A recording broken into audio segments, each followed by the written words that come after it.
Está no ar mais uma edição do podcast Carneiro e Mafuz aqui no 12 Esportes. Comigo, Fernando Rudnick, e desta vez apenas com Carneiro Neto, que está aqui para duplicar o conhecimento, já que por onde anda Augusto Mafuz, Carneiro Neto? Olha, um abraço a todos. Londres não será mais a mesma depois de 15 dias de Augusto Mafuz, entre Trafalgar Square e Hyde Park, Harrods para as compras. Palácio de Buckingham. Exatamente. E ele estava em Wembley, né? O Neto, sábado, assistindo a final da Champions e torcendo para o Borussia Dortmund. E daí não deu certo. Mas o pezinho do Mafuz será aquecido com o tempo. Ai, tá certo. Então a gente começa essa edição do Carneiro e Mafuz comigo e com o Carneiro Neto. Peço aquele like, aquela curtida aqui na postagem, compartilhe o vídeo com seus amigos, com a família, para todo mundo ter conhecimento, né? Saber que existe o podcast e que a gente está aqui toda semana, toda quinta-feira, aqui no YouTube do 12 Esportes.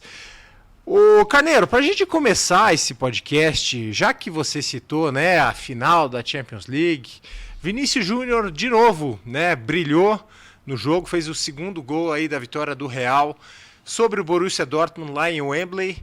É o melhor do mundo hoje em dia? Você acha que ele merece esse prêmio? O Vinícius Júnior é um fenômeno, mas antes dele eu gostaria de falar do Real Madrid, que é o clube que ele defende. O Real Madrid é considerado o melhor time do século XX. E já está se tornando também do século XXI. Eu acompanhei muito o Real Madrid desde a infância, no tempo do Di Stéfano, Puskás, a gente só sabia pelo rádio, evidentemente, e pelo cinema. Mas depois, futuramente, eu adquiri, né, as fitas cassete, hoje DVD,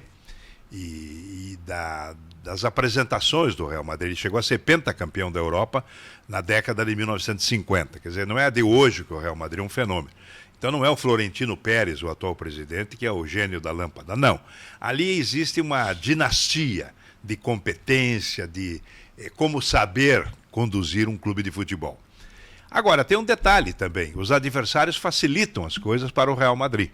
Porque nessa temporada, se nós pegarmos as 3 partidas decisivas, nas várias etapas, até chegar à final, nós tivemos o Manchester City numa atuação melancólica, perdeu 30 gols. Com todo aquele poder de fogo que tem o Manchester City. E o Real vai lá e passa nos pênaltis. Né? Ganhou nos pênaltis. Aí nós tivemos o Bayern Munique com grande chance de eliminar o Real. Com tudo para eliminar. Não conseguiu. O Borussia Dortmund, a mesma coisa. O primeiro tempo o Borussia dominou, criou umas meia dúzia de chances de gol, 3 efetivamente imperdíveis, perdeu. E o Real Madrid faz a sua parte. Ah, vocês não querem fazer? Então nós vamos fazer. Mas isso aí é peso de camisa? O que é? Não. É capacidade técnica inferior dos jogadores. O Real Madrid tem melhores jogadores. Você pode observar que eles não precisam correr muito. Até os veteranos, o Kroos, o Modric, né? Os mais novos, o Bellingham, Rodrigo, eu já estou querendo transformar o Rodrigo em inglês, e o nosso Vinícius Júnior, para citar alguns apenas, né? E eles não precisam se esforçar muito. Eles tocam a bola, a jogada já está elaborada, o Carlo Ancelotti já tem todo o planejamento do time, e o título foi merecido. Agora, entrando então no Vinícius Júnior, ele é um fenômeno, né? Como personagem e como jogador. Eu sempre admirei o Vinícius Júnior, claro, como jogador. Mas ele se transformou um personagem na medida que ele é perseguido pelos racistas, principalmente espanhóis, né? O mundo inteiro está cheio de racismo, dessas pessoas maldosas que ficam tentando atrapalhar a vida desse, daquele, porque é assim, porque é assado. Então a pessoa não tem... Aí eu acho que não tem fé, não tem religiosidade, não tem respeito pelo ser humano. E eu sempre estive acima disso, graças a Deus, porque eu cuidei do meu narizinho sempre. Nunca me incomodei com o vizinho. E respeito todas as crenças, todos os credos e todas as raças. Claro que eu mantenho a minha situação na minha posição, dentro daquilo que eu posso oferecer para a minha família e meus amigos. Mas o Vinícius Júnior ele é um líder hoje, eu diria, de um movimento negro, e é um craque sem dúvida. E seria de muita justiça, no meu entendimento, que ele fosse eleito o melhor do ano nesta temporada. E está jogando muita bola, né? Você consegue comparar o Vinícius a algum jogador de uma época passada, pelo estilo de jogo, pela maneira de se comportar, não? Olha, cada jogador tem a sua característica. É muito difícil você querer comparar, né? Houve quem quisesse comparar o Maradona com o Rivelino, né? E não colou. O Rivelino era ídolo do Maradona, inclusive. Exatamente. O Rivelino era um super jogador, só que o Maradona, apesar de ser só canhotinho, ele era mais completo. Então é muito complicado isso, né? Você, por exemplo, os jogadores fenômenos, como o próprio Ronaldo, Romário, Cruyff, Zidane, né? Mbappé hoje, o próprio Vinícius Júnior, e no passado mais antigo, mais profundo, o Pelé, né? O Gerson Rivelino. Tivemos grandes craques, sem dúvida alguma. Tivemos naquele time da Alemanha, campeã mundial de 1974, alguns jogadores extraordinários, né? Os holandeses também, nas duas gerações, na do Cruyff e depois na do Van Basten. Então, enfim, não vamos ficar citando nomes, mas se você pegar mesmo, um não é parecido com o outro. Se você disser, mas o Vinícius Júnior é mais ou menos o quê? Eu nunca vi um jogador com essa capacidade de fazer o facão como ele faz, ir da esquerda e entrar para meia. Olha, porque o Gerson, por exemplo, era um baita meia, mas ele trabalhava bem a bola, Sim. né?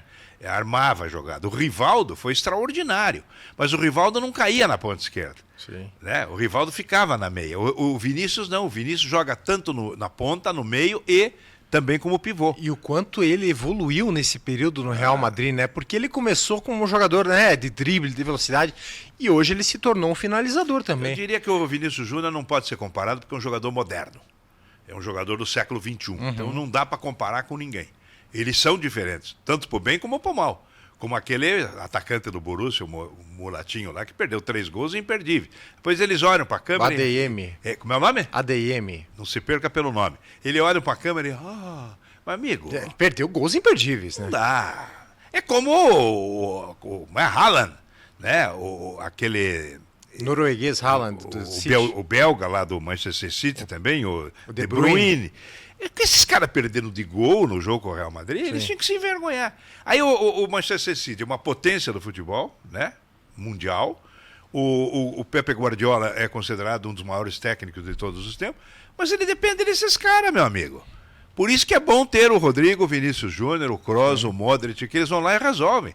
O Carvajal fez gol de cabeça. Sim. Vê que jogador excepcional e veterano, hein? Sim, veterano. Tava lá para conferir no momento que mais precisava, né? Eu cometi uma injustiça na citação e dos gênios.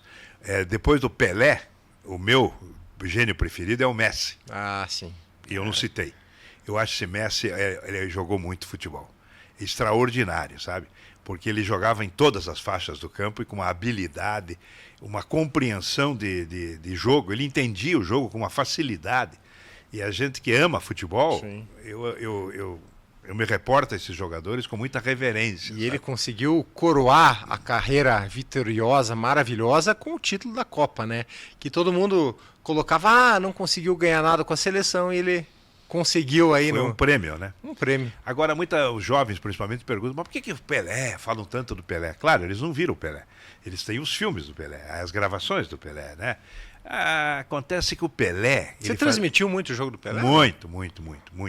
Seleção, Santos, bastante mesmo. Só não fui na despedida dele do Cosmos por circunstâncias. O pessoal daqui foi, né? O Lombardi, o Fuad Khalil transmitiram o jogo lá em Nova York. Aliás, não foi em Nova York, foi uma cidade próxima. Não sei se estou enganado, acho que é New Haven. Mas o que acontece é que o Pelé, eu então vou dizer para os jovens agora, o Pelé fazia tudo que o Vinícius Júnior, o Messi e o Zidane, e mais todos juntos, só com uma condição: fisicamente excepcional. O Pelé tinha um condicionamento físico de um super zagueiro, né? De um super atleta. Era diferente do que se tinha na época, né? Não. Com os outros, né? Acima do normal, né? Pegue só um lance do Pelé. Não precisa pegar o chapéu dele com o País de Gales no gol da vitória na Copa de 58 ou outras jogadas. Aquele dribla toda a defesa com um gesto só, o tabela na canela do adversário. Vamos lembrar do lance do gol dele contra a Itália na final de 1970, que ele subiu com o zagueiro da Itália, que tinha 1,87 m. O Pelé tinha a minha altura, 1,73 m. O Pelé deixa o cara lá embaixo. Sim. Aí foram, depois da Copa, foram fazer estudo, mas como é que ele conseguiu ganhar do Zaquete naquele lance? E daí um laboratório descobriu. O Pelé, quando ele subiu, ele jogou a musculatura das nádegas para as costas. E daí ele ganhou um impulso a mais. Isso aí significou mais uns 5 centímetros. E o outro está caindo e ele está parado quase. Olha, isso aí é extraordinário. É quase anormal. Pelé não era normal. Pelé era um rei mesmo. E eu tive a felicidade de conhecê-lo pessoalmente, de estar com ele, mas muitas vezes em almoço. Você tem foto com o Pelé, né? Várias fotos em Curitiba, em São Paulo. E olha, e ele me identificava depois, mais à frente. No início ainda não. Até tem umas brincadeiras ótimas com o Pelé, né? O Pelé não perdoava também. Né? Ele gostava de um whisky e fumar um cigarrinho escondido. E a gente sabia. E daí, depois de muitos anos, ele já né, fora do futebol, e eu ainda, ele me reconhecia. Ele dizia, você é de Curitiba, é o Carneiro, amigo da Chica. Sensacional. Ô Carneiro, só pra gente fechar esse assunto aí de Champions, você sabe, o Real ganhou a 15ª, né? Champions League. Sabe quantas vezes chegou na final? Ah, sim, ele é quase o dobro, né? Não, 18 vezes. Na final ganhou 15. Isso mostra aí. Desculpe, ele chegou na semifinal, né? Tem um número também muito expressivo. Mas chegou em 18 finais e ganhou 15. Ganhou 15. É isso aí. É time ganhador, como tem time perdedor. O que vamos fazer? Tem time que não consegue. Eu me recordo, por exemplo, de algumas seleções que chegavam no Mundial e não ganhavam. De repente aconteceu, né? Agora, times, normalmente, esse é muito raro, né? Sim. O Santos foi assim, no tempo do Pelé, pelo Pelé. Uma supremacia absoluta. Uma supremacia absoluta. O Palmeiras, no tempo da primeira e segunda academia, era também um time quase imbatível. O Flamengo com o Zico.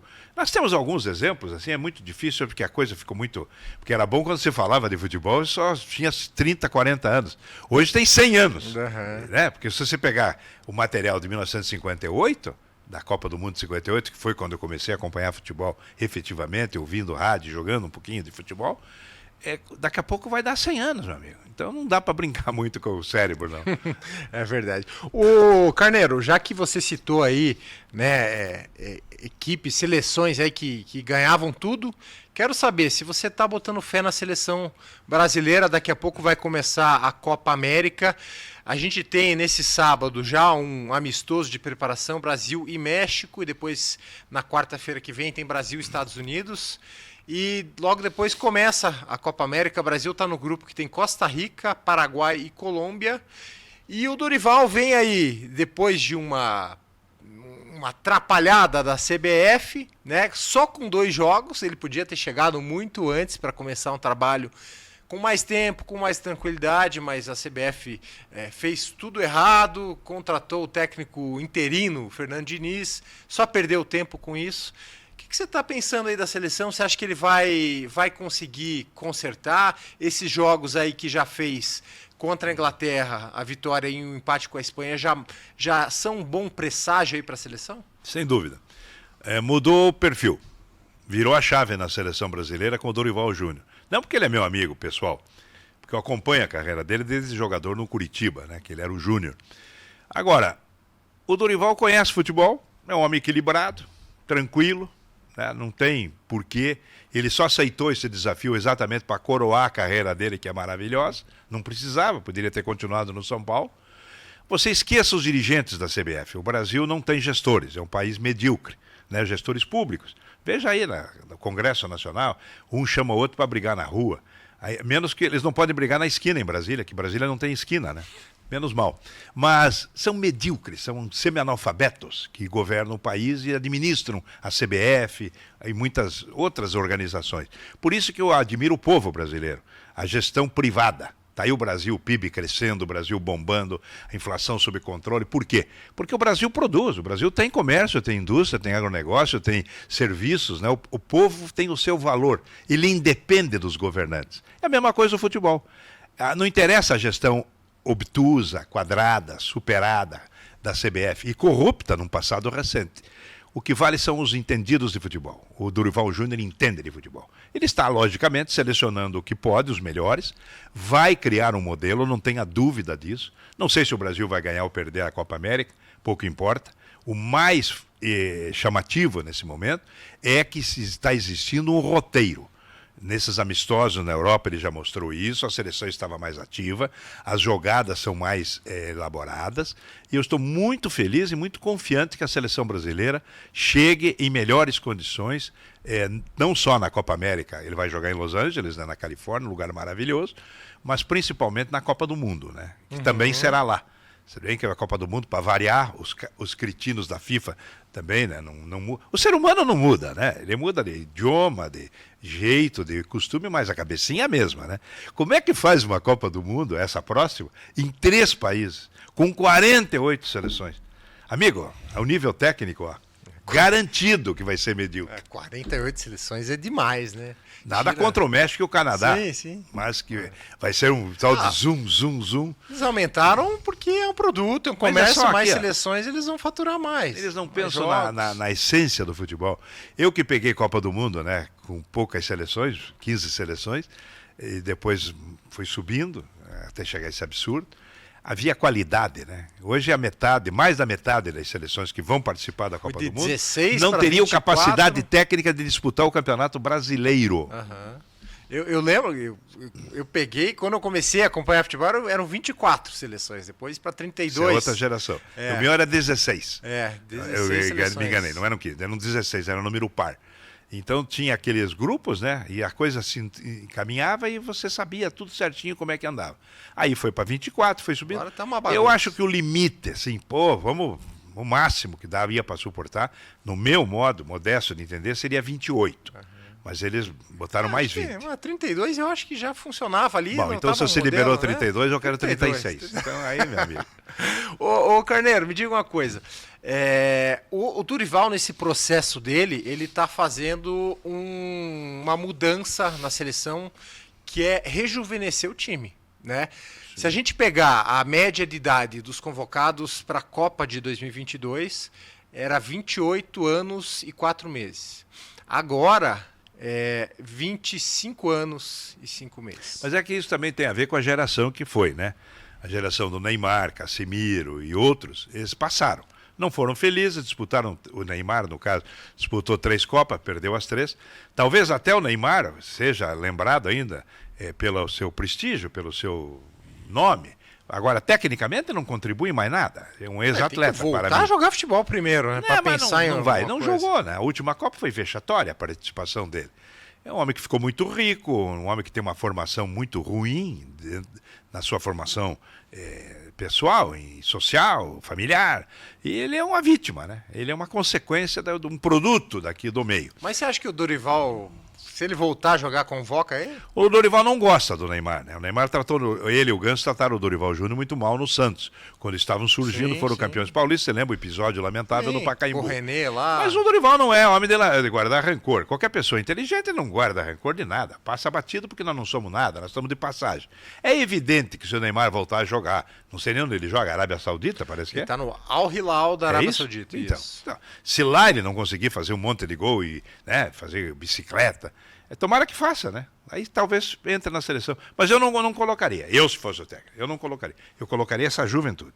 Eu colocaria esse produto novo. Hendrick, Vinícius Júnior, vamos Rodrigo. Lá. Vou citar os mais novos aqui da seleção. Tem o Hendrick, que tem 17 anos.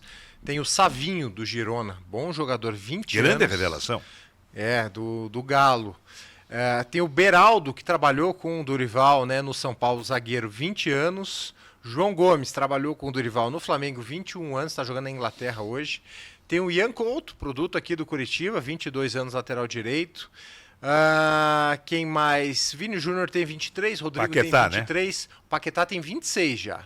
Paquetá mas... é outro assunto, né? A gente vai conversar sobre isso também, né? O Paquetá foi convocado, apesar dessa investigação de manipulação de resultados. Ele tomou 4 cartões amarelos suspeitos e ele pode ser condenado, e a condenação pode vir muito forte, pode vir até um banimento do futebol inglês. Aí. Lamentável.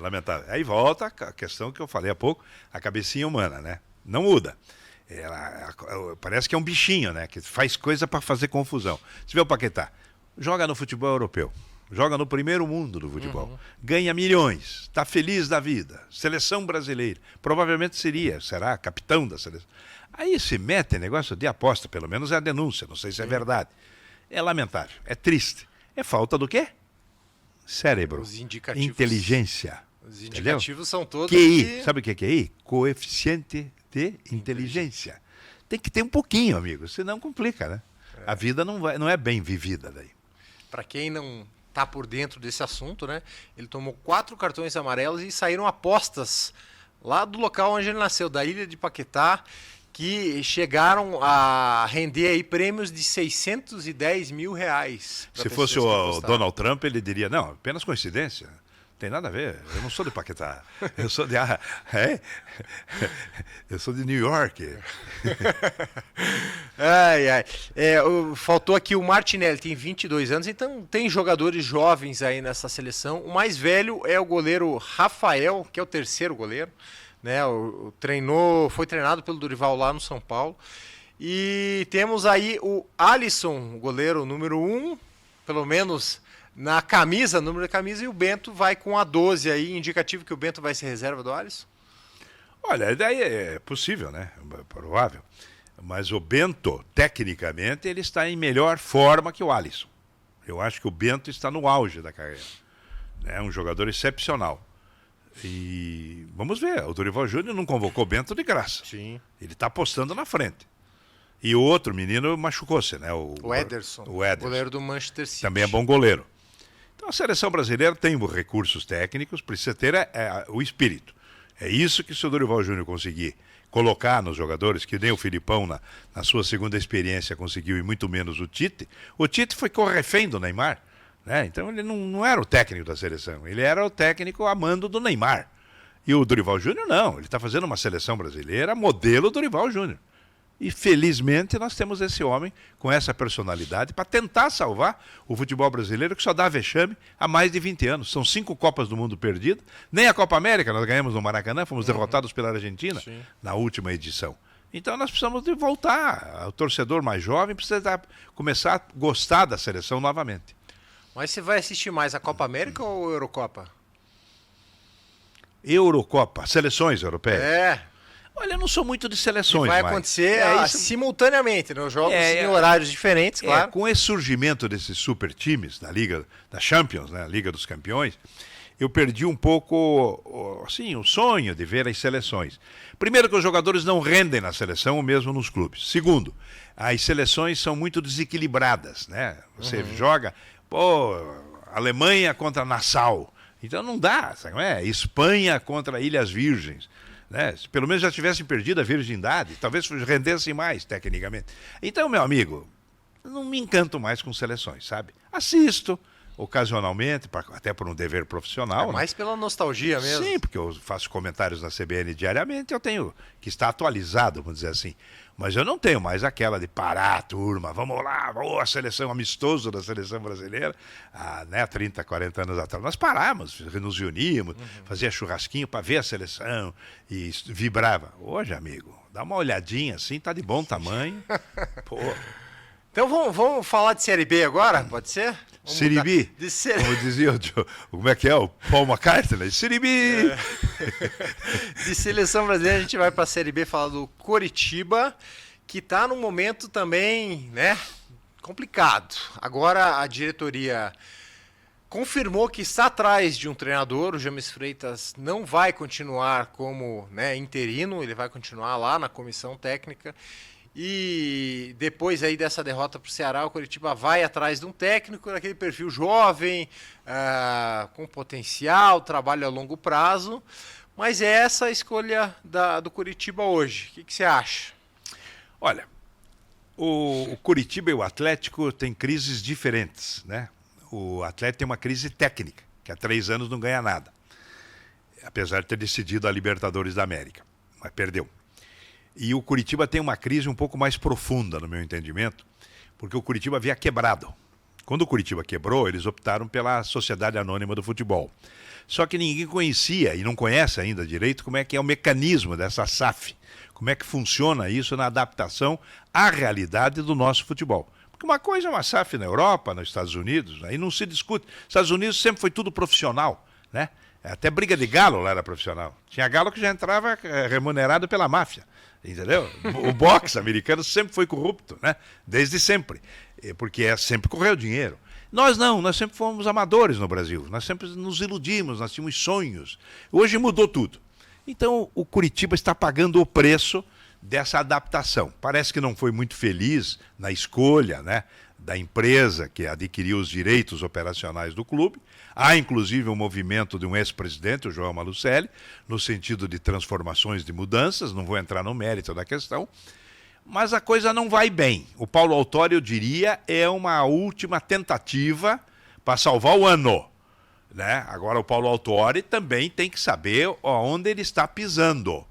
Porque uma coisa é você entrar no Atlético, por exemplo, onde ele fez um bom trabalho, que era um clube já organizado.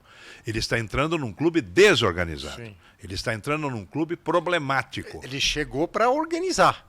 O Curitiba, por exemplo, esse negócio técnico, eu acho que se o Paulo Autori conhece o James Freitas e tem convicção do seu talento, da sua capacidade, deveria permanecer. Como eu acho que foi um erro a tirada do Guto Ferreira, não era o momento. Mas eles jogam para a torcida também. Agora vai contratar quem, o meu amigo Fernando Rudenick? Qual é o elenco de treinadores? Qual é o cast à disposição? É tudo meia boquinha, amigo. A nova geração de treinadores do futebol brasileiro é muito pobre, né? Não temos grandes opções. Então eu não sei. Medalhão não dá nem para pegar mais, porque os medalhões já estão de saída, já estão com o filme queimado. E qualquer um que chega com uma pressão absurda. E não vai ter tempo. Sem tempo para treinar, resultado em cima do resultado, perdeu 4 partidas, empatou 3, fora. Já está na pressão. É uma situação realmente complicada. Esse é o pior início de Série B da história do Curitiba. O Curitiba jogou 7 temporadas na Série B desde 2006. Agora são 11 pontos em 8 rodadas. É o pior início. Nunca começou tão mal uma Série B. Lamentável, né? Eu me coloco no lugar da torcida Coxa Branca, que é sofrida já, com todas essas experiências negativas. Um clube que foi muito grande no futebol, né? Não estou falando da história, que é indiscutível. Mas o Curitiba, há 20 anos, não disputa uma Libertadores da América, uma competição internacional, continental, de importância. É um clube que está aí vendo o Atlético Paranaense nadar de braçada nos últimos 6, 7 anos, e ele, Curitiba, patinando. É muito triste.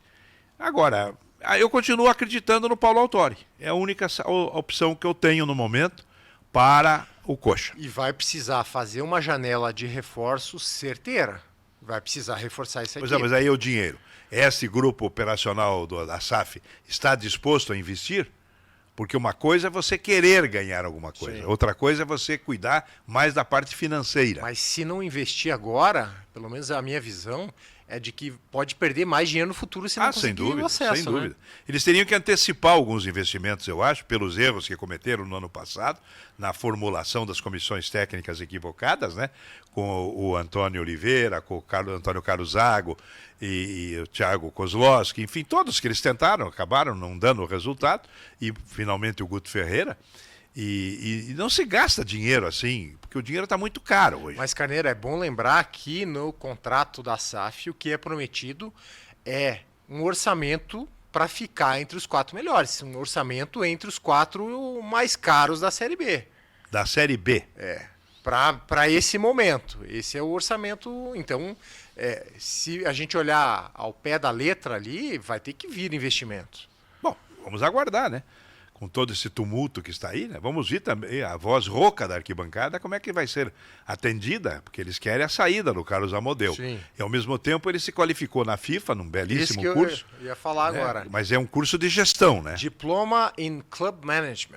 É muito importante. Ele e o Fernandinho. O Fernandinho é um sucesso, né? O Fernandinho é uma figura que eu adoro. Ele tem tudo para ser um super, né? O Fernandinho vai ser presidente executivo de um clube uma hora, não tenha dúvida disso. E curioso que o Fernandinho saiu, o Atlético caiu. Afundou. Você quer entrar no Atlético já? Tem relação direta? Vamos entrar no Atlético já. Claro, meu amigo. Porque o Atlético, ao contrário do Curitiba, tem uma estrutura muito boa. O Mário Celso Petralha tem esse mérito. E isso ninguém tira dele. Ele tem aqui um pecadilho, aqui outro ali, mas no geralzão ele é muito capaz, muito competente. Agora, ele oferece as condições de trabalho para os profissionais, mas às vezes ele não é feliz nas escolhas. Né? Então, não vou entrar no passado recente, né? Na questão aí das últimas temporadas, porque o Atlético não ganhou nada em 22, 23 e já estamos na metade de 24 e está patinando. Então, vamos tratar desse ano. O que aconteceu? O Atlético tinha o ano do centenário, a diretoria resolveu investir e investiu mal. Contratou uma coleção de jogadorzinhos. Né? Nós não temos craques. Se tirar o Bento, Thiago Heleno, Fernandinho e Nicão, os outros são tudo mais ou menos o mesmo padrão. O Pablo já está em fim de carreira, o Mastriani é um bom jogador, não vou dizer que não tem bons jogadores. Tem. Aquele cara é finalizador. Tem, não, bons jogadores tem, mas não tem o craque. Eu queria pelo menos uns 2 craques. Não é o Coelho, não é o Canóbio. O Canóbio, pelo menos, é esforçado. O Coelho é o famoso que erra e olha para a câmera e, puxa, não deu. Agora, vamos lá. Não dá, né? Como é que ele faz? Não deu. Mas fala em argentino, em castelhano, mas com sotaque italiano. Deve ser muito bonito. Aí, meu amigo, não dá, né? O Atlético depender do Coelho como criador é duro. Eu me coloco no lugar do Cuca, que deve estar tonto, né? Porque o elenco é medíocre, tecnicamente. Se você comparar o elenco do Atlético com os candidatos aos mesmos títulos que ele quer, são Atlético Mineiro, Internacional, Grêmio, Flamengo, Palmeiras, São Paulo, fora o Fortaleza, né, que corre por fora. Eu estava vendo o jogo do Fortaleza ontem, final da Copa do Nordeste, primeiro jogo, venceu o CRB. Mas é legal de ver como o Vojvoda faz o time jogar. Claro. O time joga. E a diretoria do Fortaleza está felicíssima que o Abel Ferreira continuou, porque o Palmeiras ia tirar o Vojvoda do Fortaleza. Uhum. Então, meu amigo, voltando. Eu vi o Atlético Mineiro, o Internacional jogar esses dias, eu vi individualmente, né? Pô, eles têm jogador, amigo. Eles têm jogador, craque. Cada um tem 4, 5, 6. O Atlético não tem isso, além dos que eu citei, e 2 veteranos, o Thiago Heleno e o Fernandinho, e o Bento que está indo embora. Uhum. Então o Atlético ele não tem time para tentar fazer o que ele pretende no ano do centenário. Ponto. O que tem que fazer? Contratar. Só que a janela do Atlético não é de Série B, é de Série A e de Sul-Americana. É um time com pretensões de ganhar algum título importante e ganhar uma vaga na Libertadores para a próxima temporada. E o Cuca já deixou claro o patamar de atletas que ele quer. Agora vamos ver se o Atlético vai conseguir convencer esses jogadores, trazer esses jogadores que ele quer. Eu não entro no varejo aí, porque né, é questão de negociações, mas eu lamento que o Atlético tenha se comportado tão mal na projeção, no planejamento do time para esse ano. Porque realmente essas últimas apresentações lá em Erechim, essas 2 derrotas humilhantes, inexplicáveis na Arena da Baixada, pela Copa Sul-Americana, e aquela apresentação patética, né, com o Fortaleza com o time B, o Atlético fez uma finalização, o goleiro defendeu, uma apresentação horrorosa, né? E o Cuca ali, fazendo o que pode.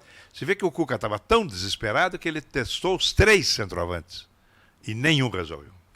Eu até na semana passada perguntei aqui para você e para o Mafuz.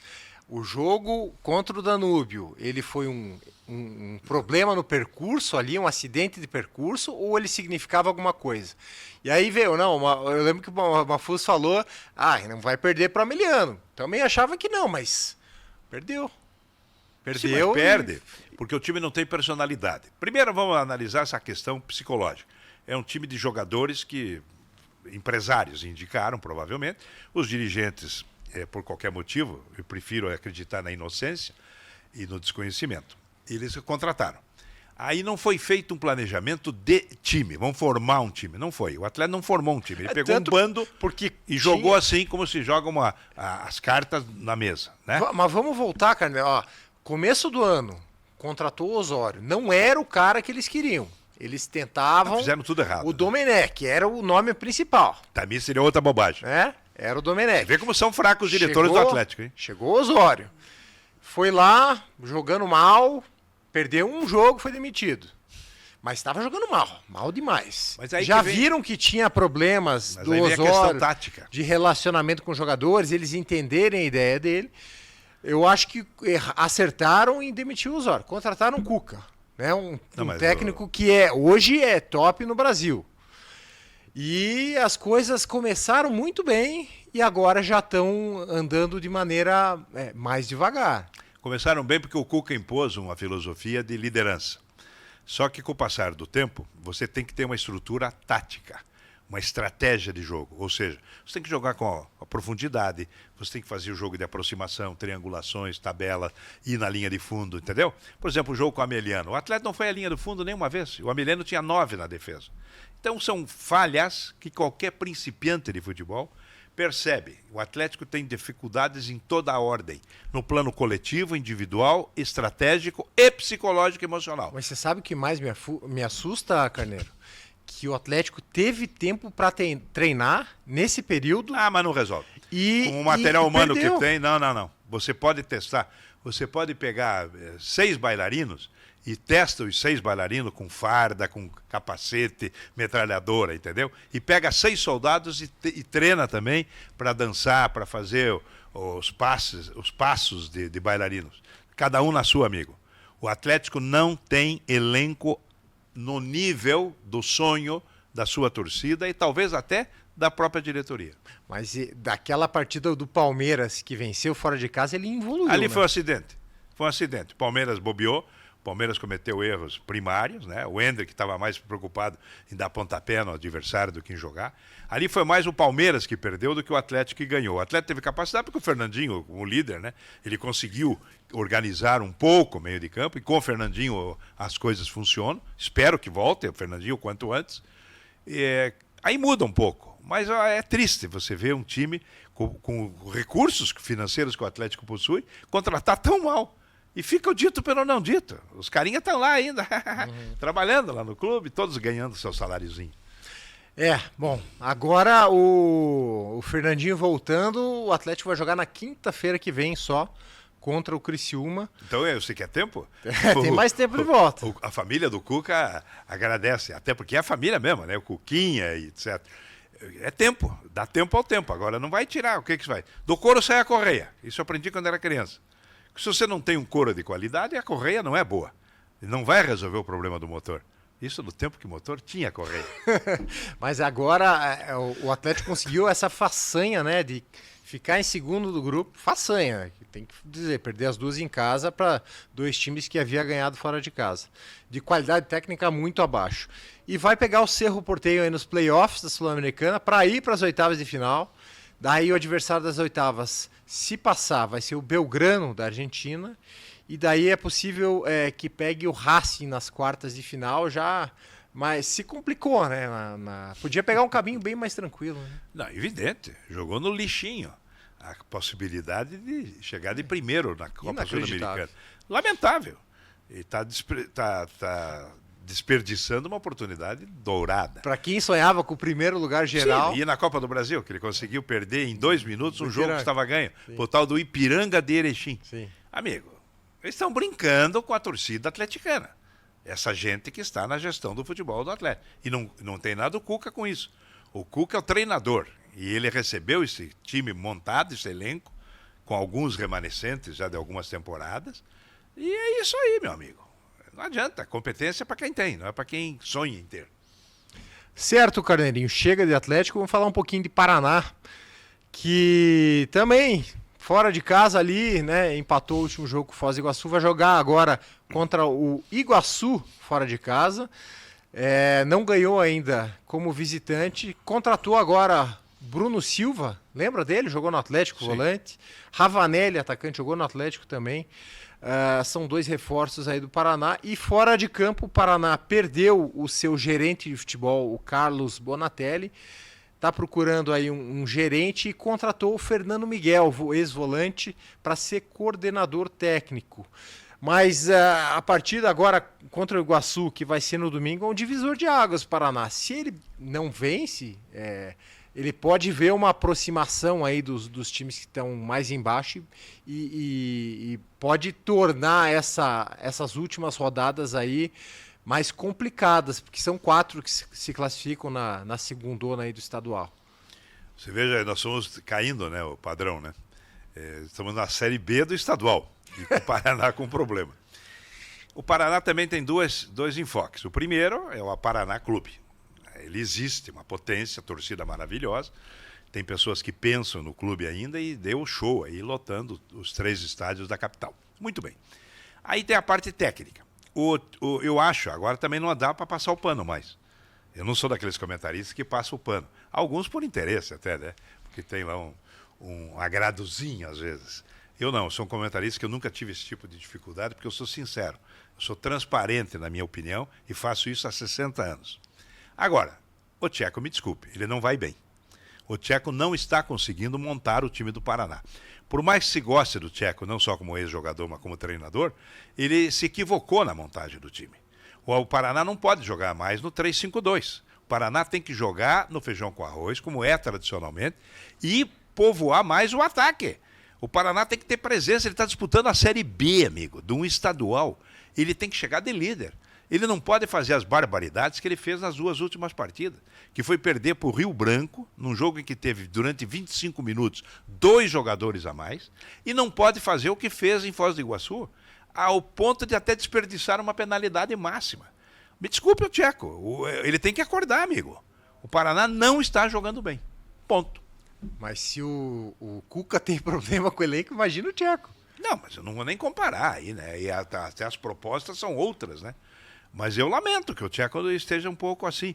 E esse negócio de delegar ao auxiliar para participar de coletiva, esse modernismo, sabe, não me diz nada. Eu acho que a pessoa tem que pegar o peão na unha, como era antigamente, sabe? Aqueles treinadores que eu conheci e que me enriqueceram, inclusive, porque conheciam muito futebol. Eles diziam, não, nós vamos resolver aqui já. Então você fala, não, porque o supervisor, o concurso da FIFA... Olha, eu conheci um sujeito chamado Almir de Almeida no Curitiba. Ele era jogador de basquete em Ponta Grossa e da seleção brasileira. O Almir de Almeida foi supervisor do Curitiba, do Fluminense e da seleção brasileira. Faleceu prematuramente. Você junte todos esses, como é que eles chamam hoje? Coach, CEO, a mãe do Badanha, não pega o juvenil com o Almir de Almeida. E o Almir de Almeida ensinou uma geração de profissionais, entendeu? Então é muita frescura no futebol hoje, viu? Tem que ter capacidade, amigo, conhecimento. O Elba de Padua Lima, o time ficava com o cigarrinho dentro do campo, só olhando assim, só olhando. Quando se via o time jogar, era uma sinfonia. Isso que era bonito no futebol. Hoje não, e vem o fulaninho, é porque ele foi diplomado, né, em Harvard, esse aqui ganhou um diploma em Irati, e não sei o que. O que interessa, amigo? Tem que mostrar serviço, talento. Essa que é a questão que falta no futebol brasileiro no momento. O Paraná vai jogar lá em União da Vitória, né, contra o Iguaçu. Você já foi muito para lá, Carneiro? Já narrou muito de lá? Eu não sei se eu ia mais para irradiar o jogo ou pelo pastel em São Mateus do Sul, na ida. Mas era fantástico. Estádio Enéas Muniz de Queiroz. Eu fui muito, claro. Tempo que não tinha televisão, o rádio reinava, né? Todo mundo ficava ouvindo o rádio. Nós chegávamos a ter, segundo o Ibope, uma média de 120 mil ouvintes por minuto. Caramba! Tá? Hoje eles brigam aí por 5 mil, 10 mil. E então, meu amigo, nos anos 70, 80, 90, nós íamos mesmo e transmitíamos os jogos, era fantástico. O rádio dominava, né? Evidentemente. E o Iguaçu era um bom time, revelava grandes jogadores, teve seu momento no futebol e foi muito bom, muito bonito aquele período. E agora, evidente, ele sobrevive, ele está aí lutando para tentar uma vaga na Série A do Campeonato Brasileiro. Aliás, do Campeonato Paranaense. Isso. E o Paraná Clube tem que fazer por onde, né? Porque até que se prove em contrário, o bicho, o líder, o grande time da competição é o Paranito. Certo, Carneiro Neto. Antes da gente fechar, então, mais essa edição do Carneiro e Mafuz, você me mandou uma mensagem lá no WhatsApp com um convite do lançamento do livro do Almir Domingues, né? Esse preparador de goleiros. É um livro de Goleiros Sem Segredos. Para quem está assistindo nessa quinta-feira, vai ser hoje às 18 horas lá na Loja Furacão, no estádio Liga Arena. Você é muito amigo do Almir, não? Sim, o Almir é dessa geração antiga, né? Carlinhos Neves, Almir Domingues, Tacílio Gonçalves, Rubens Minelli. Esse pessoal eu aprendia. Trabalhou várias vezes no Atlético. Eu aprendi muito com esse pessoal. Sim, o Almir Domingues era um espetáculo, andou no exterior, inclusive, né? É um homem muito preparado intelectualmente, não é à toa que já está aí no seu segundo, terceiro livro. Aliás, o Almir Domingos tem uma muito boa. Eu fui convidado pelo Paraná Clube para escrever o livro da história do Paraná, os 8 clubes que deram a origem, né, o clube, e nós fizemos o lançamento lá na sede da Avenida Kennedy. E foi um sucesso absoluto, né, porque é um livro muito bonito, modéstia à parte, produzido pelo clube. Eu vendi os meus direitos autorais ao clube. E o clube fez depois a venda, que foi um espetáculo, vendeu, sei lá, 10, 15 mil livros. A torcida do Paraná Clube ficou muito feliz com a história que nós escrevemos. E eu me senti muito orgulhoso no dia do lançamento de ir lá, né? E eu botei meu terninho e minha gravatinha e fui lá. E revi todos os meus amigos, né? Dos velhos tempos do Água Verde, Britânia, Palestra, Ferroviário, Colorado, Pinheiros. E foi muito bom. Só que o Almir Domingos estava lançando um livro também, no mesmo local, no mesmo dia. E o Almir disse, Carneiro, você não vai ficar bravo, né? Eu disse, claro que não, entre nessa aí. E vendeu lá os livros dele também. Mas foi sensacional. E parabéns ao Almir pelo livro, por isso que eu pedi para você fazer essa menção. O lançamento será hoje e espero que os amigos o prestigiem, porque ele merece. Muito bem, muito bem. Então vamos fechando essa edição do Carneiro Mafuz. Carneiro, manda aquele abraço para Augusto Mafuz, para quinta-feira que vem ele estar aqui com a gente novamente. Eu não reconheci o Mafuz mais nos últimos dias. Ele está com aquele chapéu gelô, sabe? Aquela bengala, luva, e entrando no metrô. Eu não entendi direito. É o Lorde londrino. Ele pensa que é Michael Caine já. Eu não sei o que está acontecendo. Espero que volte ao natural e ao normal na próxima semana. Valeu, pessoal. Muito obrigado. Fechando essa edição de Carneiro e Mafuz. Semana que vem estamos de volta. Aquele abraço. Tchau, tchau.